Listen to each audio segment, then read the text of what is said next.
Okay, it looks like we're live. Great, thank you. All right, today's June 21st, 2021. This is the Town of Victor Zoning Board of Appeals. I'd like to call the meeting to order. And we will start with the pledge. Pledge allegiance to the flag Allegiance to the United flag States of America, of to the republic for which it stands, one nation, under God, indivisible, with liberty and justice for all. Great. All right, thank you, everyone. All right, this is a continuation of the Wilkins application. There's 3 requests for variances. Quick review. First one, building improvements for the surface within 100 feet of wetlands. The second is no vehicle parking within 80 feet of the right of way. And the third is a fence greater than 2 feet in front of the principal structure. So one of the things we were waiting for was the county planning board comments. Everyone have a chance to review that? yes. Right? Yes, yes. Okay, good. Yes. All right. Al helped me interpret those comments. Well, good. We may have to ask Al to let us know what he thought about them.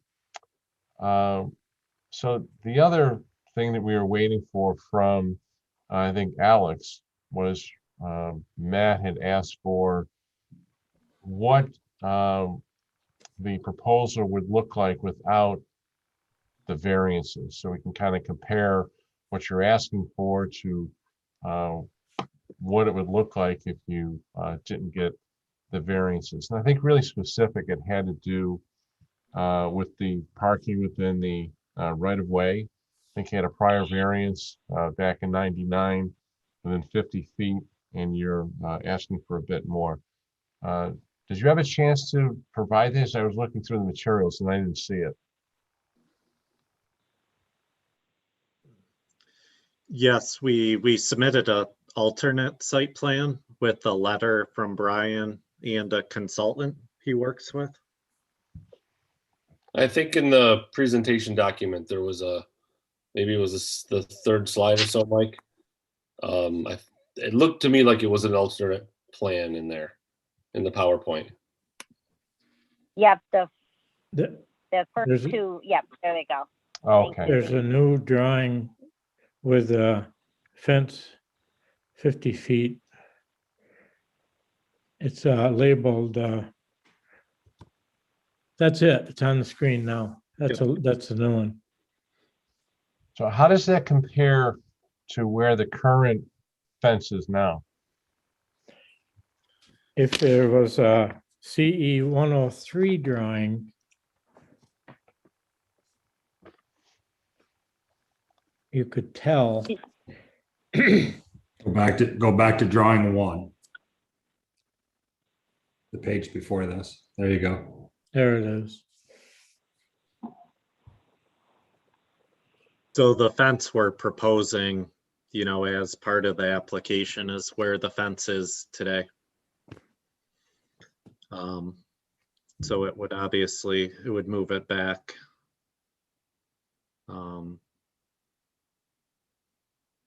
think it's approximately 55 feet, or it'd be about 35 feet from there. So the fence, to the right of way would be 50 feet. Then you would have the 30-foot drive aisle again, being towed behind units. They need to have the front drive aisle facing the right of way. So Is this drawing acceptable to the applicant? The drawing that's on screen now, the 104 drawing?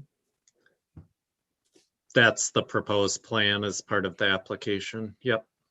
Okay, well, it changes quite a bit to the good. Can I talk or do you want to do something first? No, well, what I'd like at least to start with, and I appreciate the additional drawings, and my concern with that fence line being so close to 96 was the sight line coming off of Omnitech. So it looks like that has been improved. So let's at least, if the applicant would like to make any further comments, additions before we present, give the board an opportunity to ask questions. Anything you want to add, Alex? Sure. On top of the 3 variances, obviously, that we were before you 2 weeks ago, they should be the same. We spent a bunch of time going through the different hardship items, the burden of proof standards, and how it related to each variance, the fence, the wetland, the construction details associated with that, the measures we went through in trying to mitigate the request, a number of the other requests that we were able to eliminate through the site planning process. And then obviously the setback, which I think contained the most discussion from the last meeting, and the supplemental materials which we submitted. To go along with the alternate site plan, Mr. Wilkins provided a letter. It got into the turnover rates, which are required to make a given facility, financially stable. For this facility, I think it was between 450 and 500 units annually. There's a turn rate of approximately 2 to 3 times. So they would anticipate needing to have between 165 and 250 displaced places. As proposed, we have 216. The alternate site plan reduced it to about 167. They estimate they need between 50 and 70 spots for service vehicles. So when you subtract those out, the proposed plan kind of falls in the lower end of what they would anticipate needing, again, to keep the business stable, which would be between 156 and 176. The alternate site plan would obviously fall far below that. I think it's the board's probably familiar with use variances. Obviously, the financial hardship comes into play more with use variances, but what's important here is burden of proof standard number 2, which talks about is the requested relief achievable by other means. And certainly if we weren't bounded by the wetlands and Omnitech and pretty much in all 4 directions, we would be able to achieve those turnover rates by another method. Unfortunately, within the 24 acres, we're pretty much at where he needs to be to keep the business stable. Oh, So so if I can just interrupt you for a quick, you mentioned use Sure. variance and area variance, right? Why are you talking about a use variance here? I just mentioned that because use variances, the New York state law, obviously for variances and zoning boards, the financial hardship comes more into play with use variances.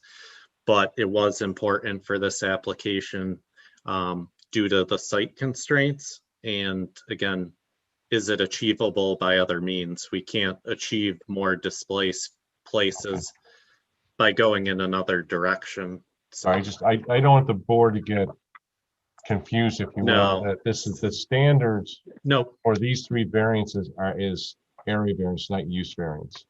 correct. Okay, all right, sorry to interrupt. Go ahead, continue.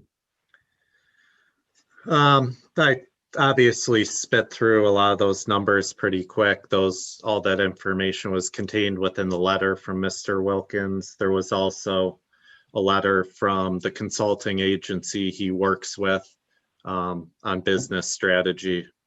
So I think with that, I'd be happy to answer any questions. Okay, great, thanks. Fred, go ahead. You got questions, comments? Well, can you live with can the applicant live with the 50-foot, this new drawing? I'll speak on Brian's behalf, but if again, it falls well below what they would anticipate they would need to turn over from a sales revenue standpoint. Are you asking if we can accept drawing number 2? The new one that's labeled CE 104. Well, let's talk drawing 1 and drawing 2. So I think that's captured. Well, there is no drawing 1 or 2. It's 103 and 104 on the title block.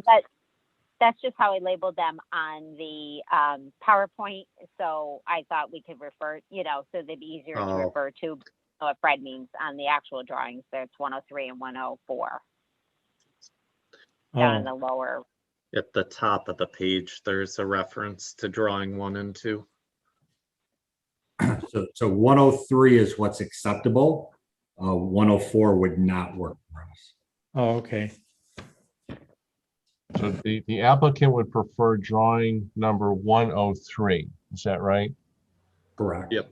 And 104, if you could just review again, it's the number of spaces that you're losing? Is that what it comes down to? Correct. And how many spaces are you losing? Can we go to the letter? Is that letter in that packet, the Word document? It's not on the PowerPoint. It's in the Dropbox. So it's not on the PowerPoint, the letter. Okay, so I can get to it. Give me a second and I can get to that.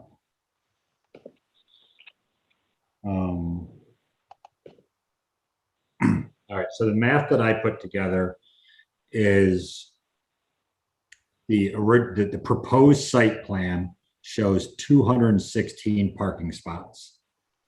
Plus, if we figure there, we got about 10 units in the showroom, that gives us 226 total parking spots.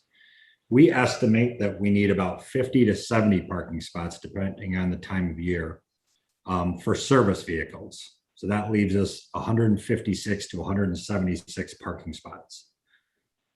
The second drawing, the drawing that puts the fence, I mean, even at that point, the fence still isn't in compliance. That puts the fence at a 50-foot setback. It would reduce the total number of parking spots to 167. So if we do the same math, add 10 for the showroom, deduct 50 to 70 for service, that drops us down to 107 to 127. So we lose 50 parking spots, or about a third of our display space. And at that point, if you look at the letter that we got from the consultant, the inventory turn that we would need to get in order to make this site work, it just wouldn't be feasible. Where then would you, if this board decides that it's drawing number 103, which is the 50 less spots, where would you keep your inventory? If it was site 104, I mean, quite honestly. I think if- 103 is the proposed. I think you mean 104, Mike? All right, then I've got them crossed. 104 has the fewer spots. All right, with- so the with- 104, Without the variance, we probably can't move forward with the project. so you don't, like, much like car dealers, and I suppose I use Van Bortle as an example, all of the cars for Van Bortle are not kept on the lot. They have alternative lots that they use to store the vehicles, and when somebody wants them, somebody goes to get it and bring it. I know, it's a difference. You can't go tooling around with RVs all over the place, but do I understand you correctly that there is no alternative All parking of our- area? Yeah, all of our inventory at all of our locations are kept on site. We don't have alternative. So do I understand you correctly then, that it, right from the manufacturer, it lands on your lot? Correct. Okay.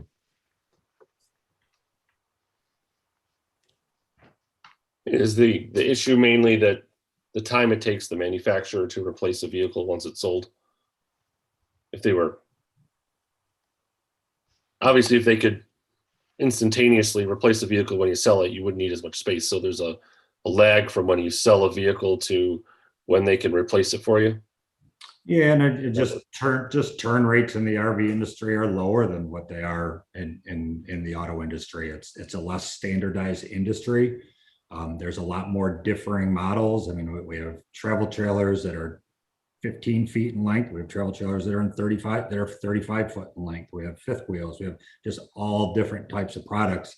And it's not, it's not like you're going out looking for a car, and Toyota basically has 4 or 5 models, and they may have more models than that. But it's with the car. It's the car is the car. You're just picking the different color that you want and the different trim line that you want. When it comes to RVs, we have dozens and dozens and dozens of different floor plans and layouts, and it's 150 mini homes there, and you're picking out the layout that's going to best fit the way you're going to use the vehicle.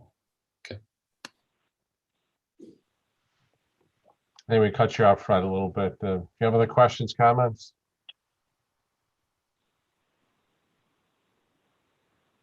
Oop, Fred, no, we kind of jumped on you, and I had asked a question about the oh, no, drawing 1 and 2, but I get it now. So go ahead, continue. I wanted to point out that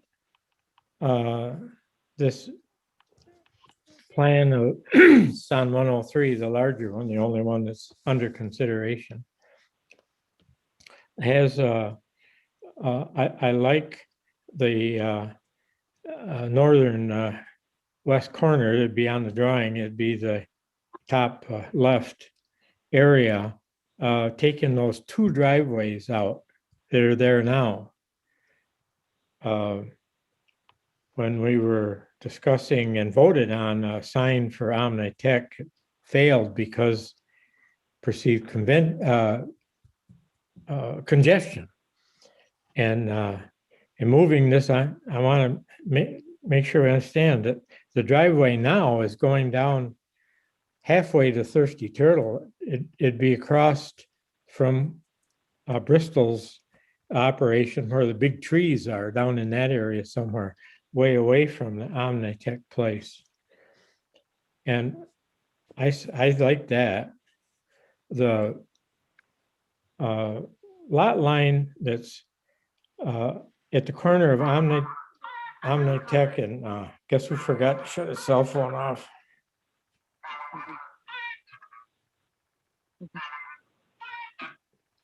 Sorry. The corner at Omnitech and 96, but on this property, is eased quite a bit in terms of visual impact, I think, because there's no parking right up by 96 on that corner. It's back some distance. And further, I noticed that where that lot line that's 60 degrees off 96 comes so close to Omnitech, it's the Omnitech seems to be above, and there's a lot of vegetation. And as I drove down Omnitech, I couldn't even tell where the lot line was.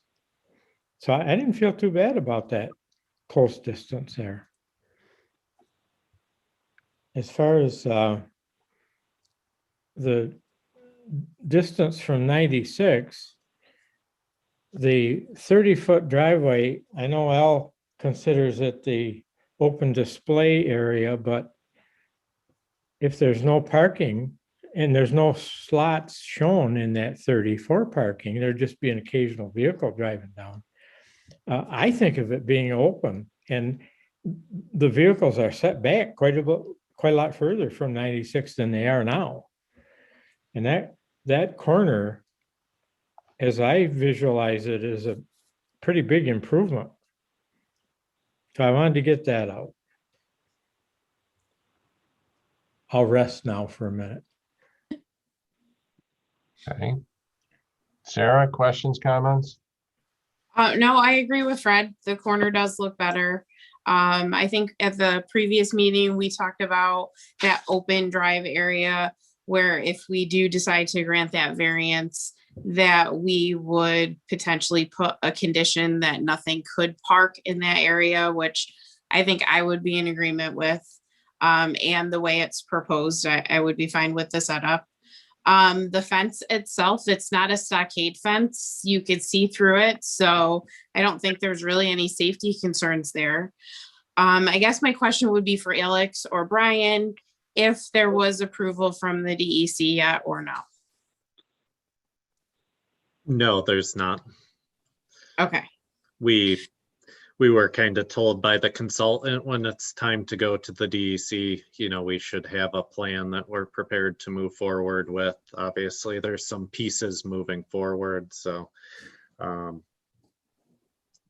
we're hopefully in a position to do that. They have been contacted, the process is started. We just didn't want to get too far ahead of ourselves with that, but I think we would be comfortable with the condition, you know, that would obviously be part of the approval. And I think the planning board would probably do that also, so.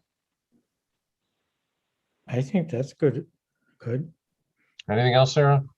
no, Mike, that's all I had. Good, thanks. Matt, questions, comments? Sure. So just to understand, Fred and Sarah, your concern is let's see, on the west side, Omnitech, the entrance there, the cars parked in the corner? Like the ones on the end that could be in the sight line, is that what the Yeah, concern? it's- I'm saying I'm it's not. improved from today. If I If, could just If you chime, could put But up. nothing's the drawing- changed, right? I mean, the applicant has the drawing one, which they say is still what they're requesting, and drawing two is based on our request from last month that said, hey, can you show us something that is within compliance of the code? I don't think they're here telling us that drawing number two is anything near what they want. Well, that would be a real gift if it was. Could the Because it's compliant drawing, with the code, they wouldn't need to be here, right, except the- for the fence in front. There'd be a couple things, but could the drawing come up that shows that dark shaded area? It has to do with drainage and, I wish I knew the number of it. It's in a series of 20, in a Dropbox, it's about, that's good right there. On the top left corner, you can notice all the parking spaces. Mhm. And the two driveways. Well, that's almost all gone in this new plan. that's all gone in what they proposed, I think. Yeah, yeah. And what they proposed, it's gone. Well, almost all gone. It's back further. So let's Yeah, switch to drawing number one. So drawing number one, right, eliminates that drive aisle, which I think we all agree is good, right? It moves it farther down towards the village, right, on Yeah. 96. So that Yeah. gets rid of that congestion there. It does look like it's moved a couple spots off the road. And you can see on the west side, the left side there, there's some spots on the angle, right? Yes. That goes to Omni. So you're not concerned about those spots. You were really concerned about the spots that exist today. So I'm trying to understand if we're all on the same page or not. Well, I'm just saying there's no parking up in that corner on the 96 side. So drawing number one, you're good with. Yeah, Obviously drawing two is better, but drawing two is drawing number for two the is a most part, lot right? better. Yeah, that's a bit of a softball for us. Drawing number two would be a showplace. Got it. My question was going to be much more in line if we go back to drawing number one with the fence.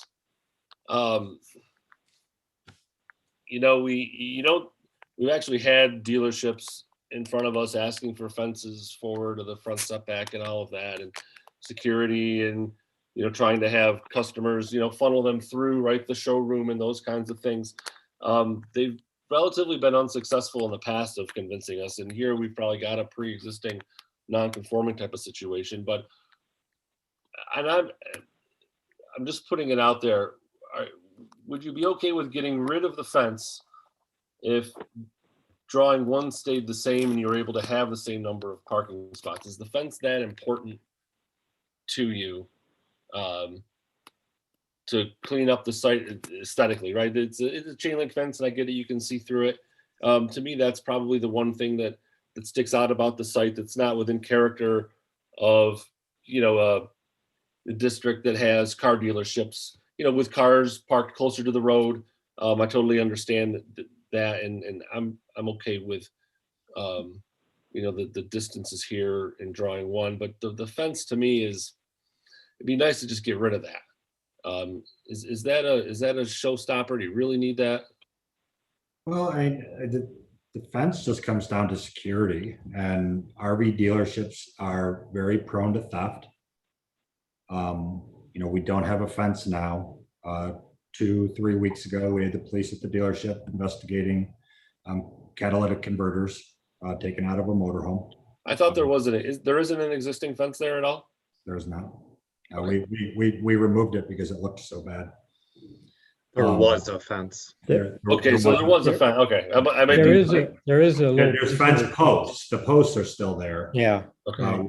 We just took the fence down because it was aged and rusty and Okay. looked bad. So that's basically what we're doing is just going along that same former fence line.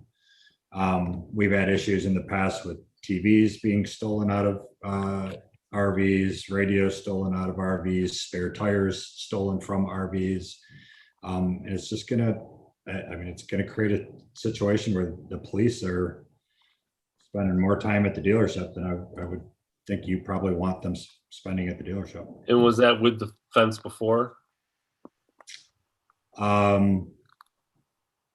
We do have issues even with fences. The fence certainly helps reduce that. When we have open lots, we're more prone to it.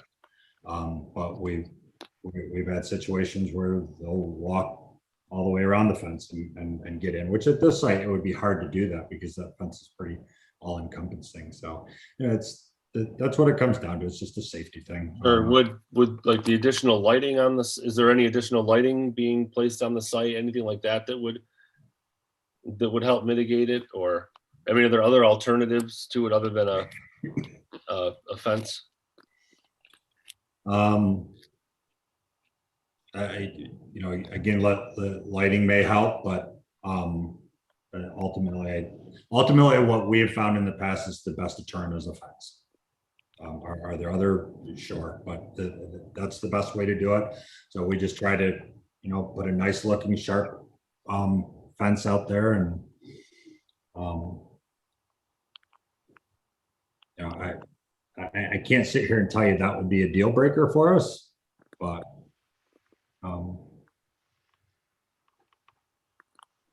my view is that it's a nice looking fence. There's a drawing of it.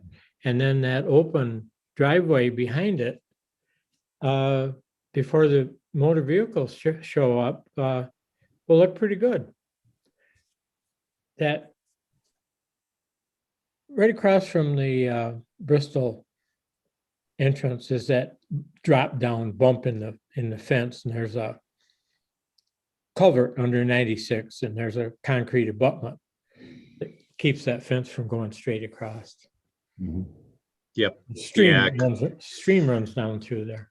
Couldn't span it, unfortunately, but one item for consideration that isn't a zoning issue, so to speak, but we are looking to put a number of street trees kind of spread at intervals across the front, not to impede sight lines, to the units, but to kind of break it up. And, that was part of the overall aesthetic that we were trying to go for. Sure. Anything else, I'm not Matt? saying at this point it's necessarily a deal breaker for me. I would like to see it without. All right. I'd like to see it without the fence. It to me that's I guess if you have the documented evidence and police reports and you have that, obviously there are, to your point, I believe what you're saying. There's TVs, there's other things inside of an RV that would make them different than just a car. But we have heard from other dealerships, they have had similar issues. We've been pretty tight on the fences, going up to 96 like that. It's why I'm kind of focusing on that a bit. The fence is outside of the right of way, correct? Yes, it is. Yes. It's about 15 feet. I think the edge of road is 15 feet to the right of way, and then it's about another 15 feet, to the fence. So the road to fence is about 30 feet essentially.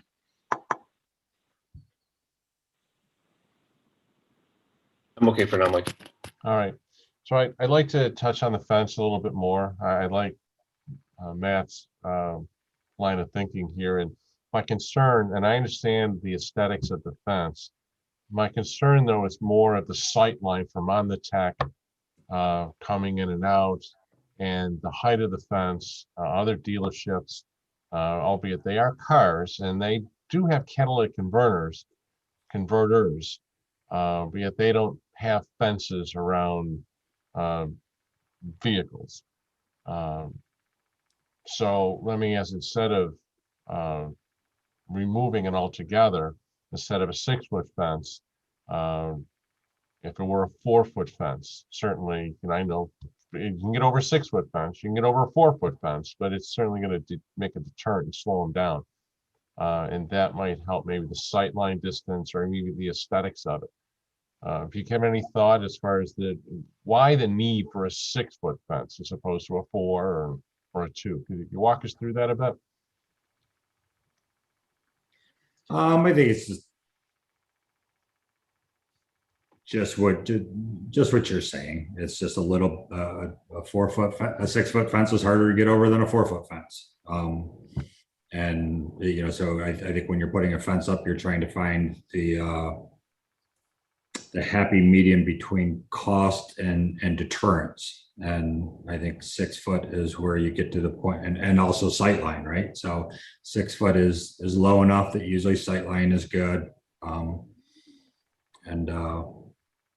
But I can't disagree with your point. I mean, You got security cameras? From your standpoint, four is better than 6, and from my standpoint, 6 is better than 4. Yeah. You currently have security cameras on site?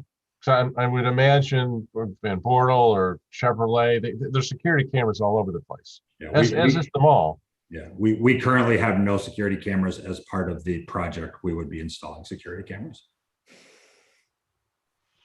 When we bought the property, the security cameras in place were no longer working, and we've just chosen to wait till we do this project before we install cameras that we're going to eventually have to be moved. So that's a possibility of installing security cameras. No, we will be Oh, installing. you will? Yes. Okay. Absolutely. Okay.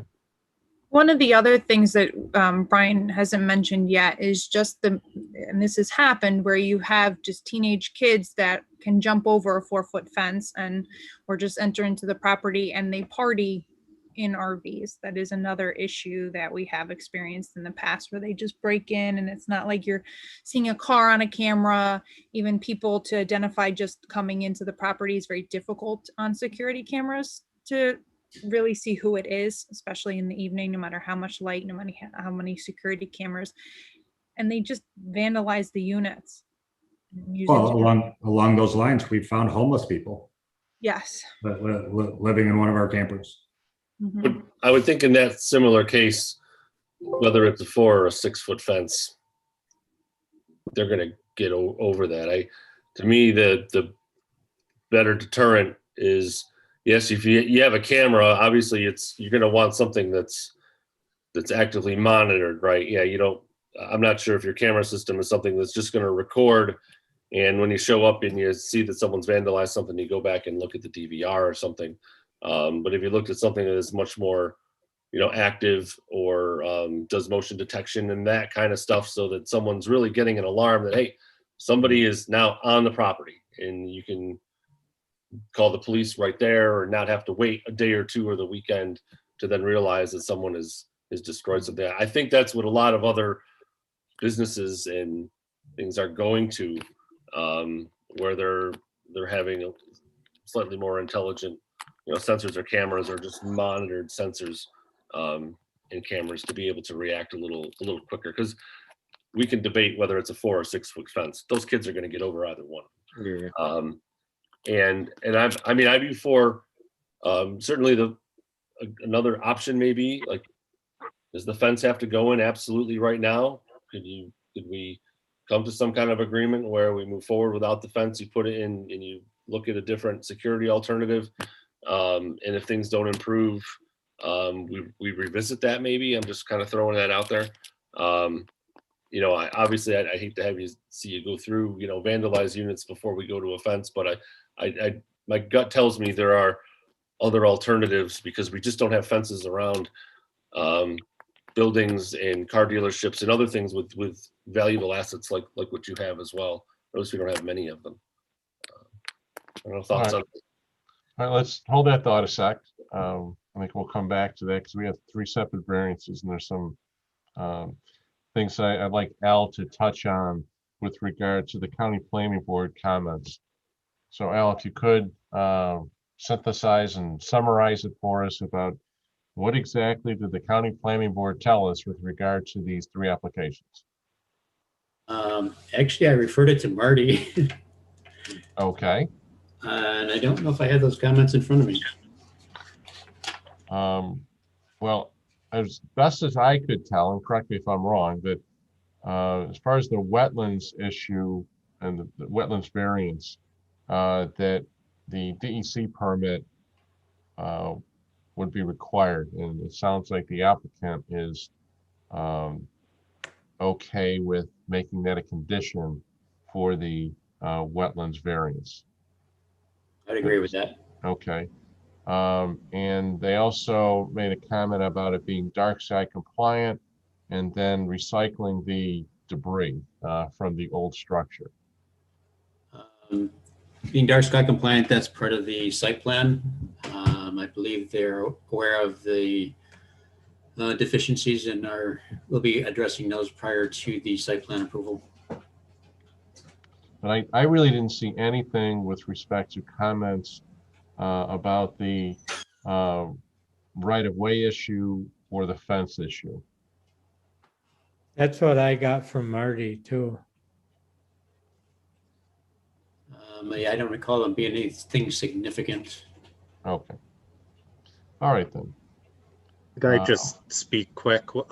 Yep. So during the initial planning board process, we did approach New York State DOT, and New York State DOT also gave a referral letter to the planning board, which obviously you guys don't have the benefit of knowing about, but the DOT kind of echoed what Fred and I think Sarah discussed about access management, going from 2 entrances down to 1, providing the additional separation in the driveways.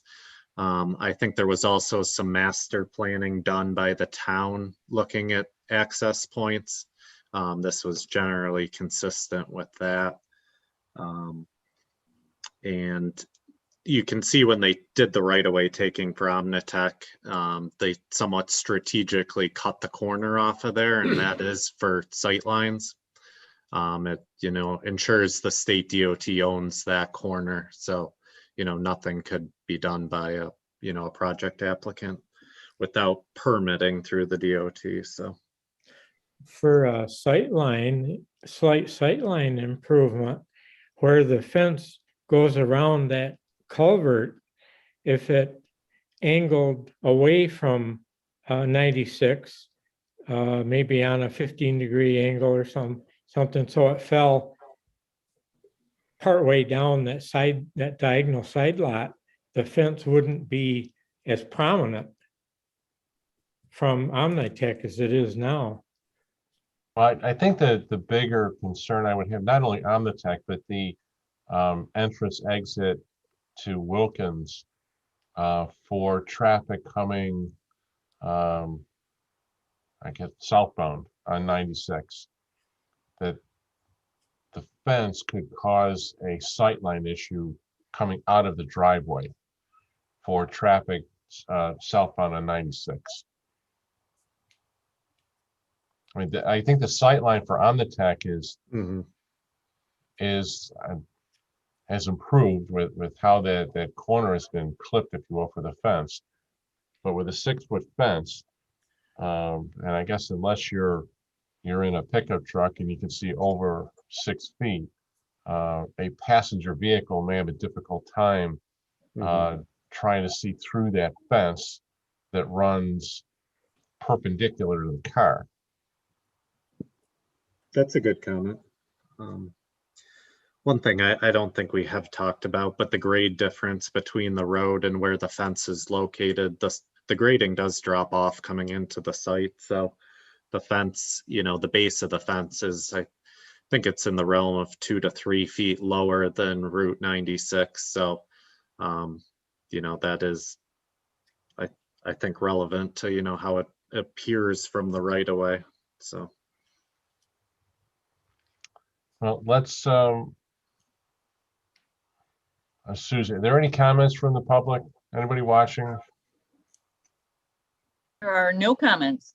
Okay, so let me do this. Let's go back to Fred.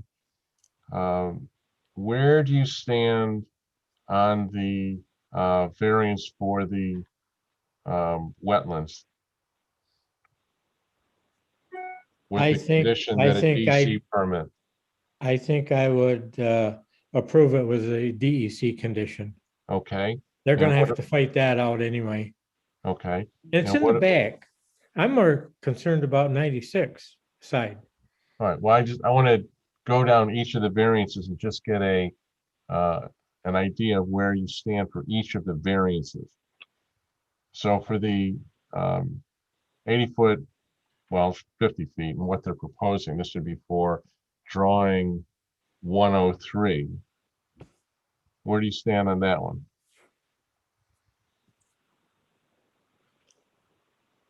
I'm in favor of it because it's a big improvement over what's there now. Okay, and the fence variance, what do you think about that? My thought there is that it get installed per the drawing. If there are accidents, it's gonna have to change. Well, that's going to be a problem. I don't think you can go. I don't think it's right now. It's either you grant the variance or you don't. But if there's motor vehicle accidents out there, in theory, there could be liability claims against the property owner. But it's you either got to grant the variance or you don't, or the applicant could potentially withdraw it and see what it's like without the fence. But you're concerned about the height of the fence, is that right, or not? No, I like the fence personally. Maybe that corner along 96 where the driveway is could get pulled down the page. See that dot, the second, at the intersection of the fence where it turns and goes down the page, bring the aluminum 6-foot fence down to that first dot. It would shave off that much of the driveway right there at the end. But it would help the sightline. All right, well, let's hold that for a second. Sarah, the 3 variances, what are you thinking about those? I'm fine with the wetlands as long as we have the condition. I'm fine with the 50 or the front, the display line there. I'm fine with that as long as we have the condition that no vehicles or trailers can be parked there. And honestly, I'm fine with the fence. Alex pointed out that the fence is, the grading there is 2 to 3 feet lower than 96. I think that, it's still, it's not a stockade fence. You could see through it. I don't really think there's safety concerns there. And he also mentioned that it's, I think, about 30 feet from the side of the road. So I don't really think it's prohibiting any vision from either direction, but that's just my feedback. Okay, well, that's what we're here to discuss. Matt, what do you think on the 3 variances? First two, I concur with what Fred and Sarah had said. No issues there. I mean, I personally would like to see the fence revisited in lieu of alternative methods for security. I think yes, it will have some type of deterrent but I think there's other means that other similar organizations are doing to deter folks and do more active monitoring of the site via camera systems and remote monitoring and that kind of thing, so that you're not going to show up and find that people have jumped over the fence and only to just watch it all happen on videotape, and you've got no real actionable intelligence other than some grainy footage.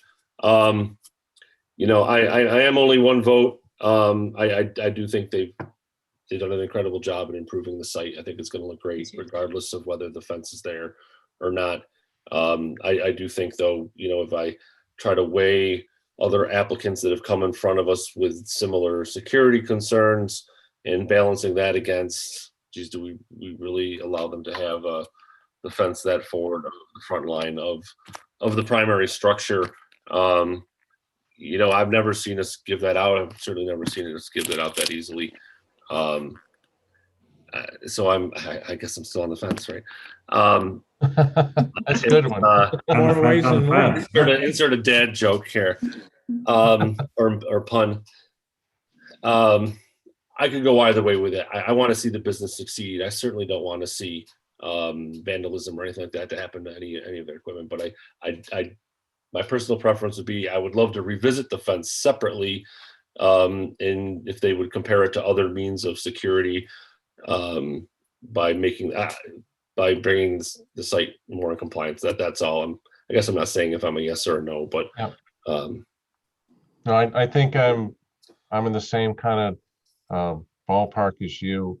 I can understand, given the nature of the business and the need for more spots, it makes sense. I don't think the board is going to force you to say, well, gee, prove that that you have nowhere to store these. That it's coming right from the manufacturer. These are big units. They're not vehicles that are smaller. But this board, in order to make a decision, needs facts. And right now, we don't have a lot to go on in the issue of, I guess, for lack of a better term, the speculation that there's theft occurring and there's homeless people there, and we don't have anything to go on. Is there anything that you can provide us that show that at this particular site that there have been police reports with thefts and homeless people and the kind of things you're describing, so we can maybe hang our hat on this and why you need a fence? So let me ask Alex a quick question. Alex, if we tabled the variance on the fence, any reason why we can't move forward with site plan approval without a fence, and DEC approval without a fence, and over the next 8-9 months, after we look into this, if we decide we need a fence, we can come back before this board with a stronger argument as to why we need a fence? I would hold that thought a second, just to consider it. To table something for 8-9 months, I think is going to put a big wrinkle in procedure. If you withdraw the application, as opposed to the board making a decision, you can resubmit that particular variance in 2 weeks and 2 months and 2 years. We can withdraw that one without withdrawing the other two. Yeah, because I think there's 3 separate variances, and it sounds like once we go through the criteria, the variance request for the wetlands issue sounds like the board is comfortable with it, as well as the right-of-way issue and the as you propose, where the spots are in drawing number 103, if I'm not mistaken. I don't have it. Yes, Right, it's drawing 103 we're looking at. 103. So, as far as Alex, what I think the board is saying here is, if it's approved, and with the condition, you get the DEC permit, and those lot lines or those parking lines are exactly as proposed, I think the board is comfortable with granting the 2 variances. And it would certainly be up to the applicant to withdraw the application for the fence issue for a later time and maybe collect some data and see how the security cameras are working. And certainly if you come back with more proof that it is an issue, we certainly would take a harder look at it. The other part is you put the fence in and people are jumping over it. Does that mean you're going to want to come in front of us for a higher fence? Yeah. Or, you know what I mean? Like if it's still happening, We'll want a Um, 24. yeah. Alex, do you see an issue with that? No, I would say, you know, the fence isn't really contingent on any other parts of the site plan application. You know, the fence creates a defined edge of pavement. You know, aside from some of the concerns we're hearing, you know, it's the reason we're putting the fence in the back probably for the DEC permit is, you know, it defines where the edge of parking is. And Well, the fence in the back isn't the issue. no, I understand. It just, you know, it's a physical object at the edge of the parking. It naturally defines the edge of parking. You know, it defines where grass starts and pavement stops, you know, so. But no, there's nothing else in the site plan review that's really contingent on the fence in the front of the property. So. All right. Does anyone else want to add comments, questions, concerns before we start walking through the criteria? All right, so do I understand the applicant correctly then? You'd like to withdraw the application for the fence, the 6-foot fence, is that right? Correct. Okay. Susie, they need to put that in writing in email, or is it sufficient for being in the minutes? Or Kim? Al, I'd say it's fine with me, I think, but Al, does it need to be? I think generally they request a formal writing to withdraw it. So you could table the fence request. I'll provide a letter asking for it to be withdrawn. Correct. Yes, yes. Okay. Okay, great. So for, well, let's do a quick circle around Fred. Are you okay with grouping both of these variances together? Or do you want them separate? Oh, no, I think grouping is good. All right, Sarah, you okay with grouping them? Yeah, I'm fine with it. Good. Matt, you're okay with grouping? Yeah. Good. All right, so let's go to the criteria. Whether an undesirable change will be produced in the character of the neighborhood or detriment to nearby properties will be created by granting of the area variances. The proposed drawing, CE 103, the board finds that's acceptable for the number of spaces needed, that the applicant really has no means of storing inventory anywhere else but this particular location, and that the units come from the manufacturer directly to the lot. The aisle that is parallel to 96 will remain open, no parking, and will only be used for loading and unloading for the spaces that are closest to 96. And that as far as the wetlands variance, that as a condition, the DEC, there will be a DEC permit required. Anyone want to add anything else to the first criteria? Second, whether the benefits sought by the applicant can be achieved by some method feasible for the applicant to pursue other than an area variance. As indicated for the first criteria, the applicant really has no other means to store their inventory but the site itself. And that, again, the units are coming directly from the manufacturer. Anyone want to add anything else to the second criteria? Third, whether the requested area variance is substantial. I would say not. There was a previous variance back in 1999. They are asking for a smaller amount, but again, primarily because they don't have any other place to store their inventory, and they are moving the what do you call the name of the building where you display building from its current location more towards the rear of the location near its service. Anyone want to add anything else to the third criteria? Fourth, go ahead. Showroom is what it's referred to. if Showroom. that's- Thank you. that's- If That that's, works.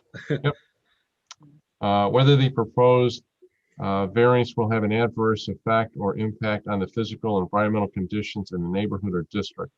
This is primarily for the wetlands variance, that as a condition, there will be a DEC permit required, as well as a condition for dark sky compliant.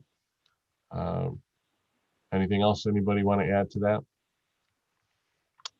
Fifth, whether the alleged difficulty was self-created, which consideration shall be relevant to the decision of the board, but should not necessarily preclude the granting of an area variance. It is self-created. That's usually how we look at this thing, but I think the board agrees that the applicant has done a nice job of putting together drawings and photographs and giving the board sufficient facts to grant the area variances.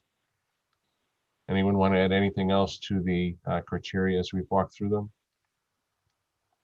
All right, we'd entertain a motion to grant both the variances with the I make that condition. motion. All right, thank you, Fred. A second? I'll second. Thank you, Sarah. Any further discussion? Great. All right, all in favor? Aye. Aye. All right, I don't hear any opposed, so very good. Good luck to you. Thank you for your time and effort and making the presentation.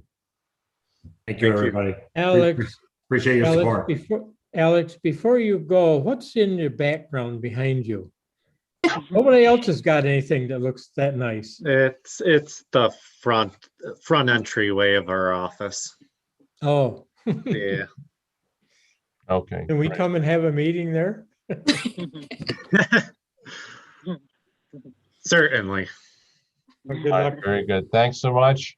Anyone have anything else they want to add or discuss before we entertain a motion to adjourn? Mike, did you guys approve the minutes from June 7th? Well, no, we didn't. What's wrong with Okay, me? got it. Missed it. So yes, I would entertain a motion for approval. Thank you, Kim, for doing that. Entertain a motion for approval of the June 7th minutes. I read them and I approve them. I Thank you, Fred. make the motion. Second, Second. thank you, Matt. All in favor? Aye. Any opposed? Great. Anything else, Kim? I The think it's motion nice to we don't adjourn, have Mike. those. Yeah, didn't we do a motion to adjourn? All right, motion to adjourn. Very good. I think we're good to go. Have a good night, everybody. Thank you. You too. And I